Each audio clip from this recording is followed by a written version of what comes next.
انا وبلا فخر طبعا اتحقق معايا سواء كمتهم او مجني عليه كتير قدام ضباط وكلاء نيابة وقضاة في مصر وبره مصر، باد بوي بعيد عنك.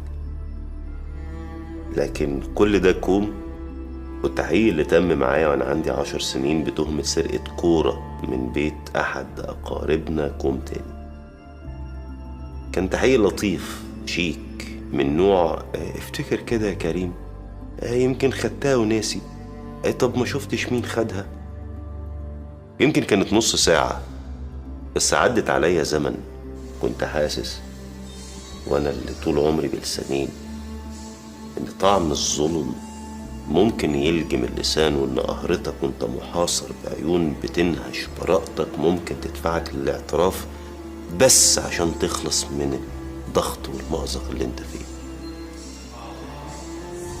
ما فرقش معايا كتير ظهور براءتي، وان الشخص اللي كان بيسألني او بيحقق معايا كان اداها بايده لعيل من دوري ونسي. ما فرقش معايا لان مفيش تعويض ممكن يغطي حجم الضرر اللي وقع، وترميم النفوس محتاج لمقاومات اكبر بكتير من مقاومات كسرها او هدمها. بتحكي القصة قصة قديمة، بتحكي انه في يوم فلاح دخل بيته ملقاش الفاس، شك في الولد اللي بيساعده، فضل باصص له طول اليوم، خياله شغال مراقب الولد وقاعد يحلل. بص بص بص بص، دي البصة دي بصة لص، شوف الواد ولا على باله، ما هو محترف. بص بص عمال يروح مكان الفاس، ما المجرم بيحوم حوالين الجريمة. كلامه مش على بعضه طبعا، جريمته ملجلجة لسانه. كل حاجة في الولد بتشي انه لص غدار مش امين. ده من وجهة نظر الفلاح اللي ركب امارته ودماغه دايرة. يعمل ايه؟ يكشفه ازاي؟ يفضحه بأي طريقة. وصل الغيط بتاعه، نزل من على الحمار، راح أرضه فلقى الفاس. كان نسيها من امبارح. فرح بالفاس جاهز، ندم على ظنه وارد، بس مين يدفع تمن نظرة نهشت وظن سوء بنى سيناريو وحط شخص بريء جوه السيناريو ده وحركه حركة غلط نقلته من خانة الأبرياء لخانة اللصوص في لحظة؟ مين يحاسب على نهش البراءة؟ مين يحاسب على قضبان بتتبني حوالين بريء؟ ده المدهش يا جدع ان ربنا سبحانه وتعالى مش بيحذر بس اللي بيتهم ويفتري ويظلم، لا، ربنا في القرآن بيقولك ان اصحاب اليمين بيسألوا المجرمين ما سلككم في سقر؟ ايه اللي وصلكم للسواد ده؟ فقالوا من ضمن ما قالوا وكنا نخوض مع الخائضين.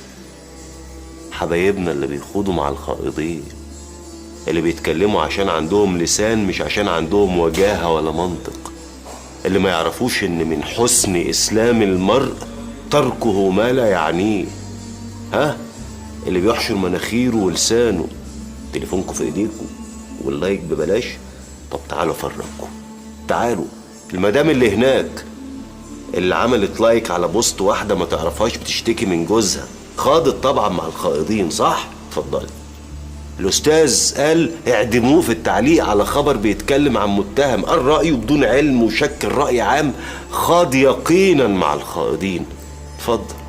والبهوات اللي خلوا فضيحة ترند، دول بقى هنا عشان قالوا رأيهم بالكومنت وشير، فأدانوا حد وفضحوا حد وساعدوا ان الفضيحة تكبر. كلكم خدتوا مع الخائضين.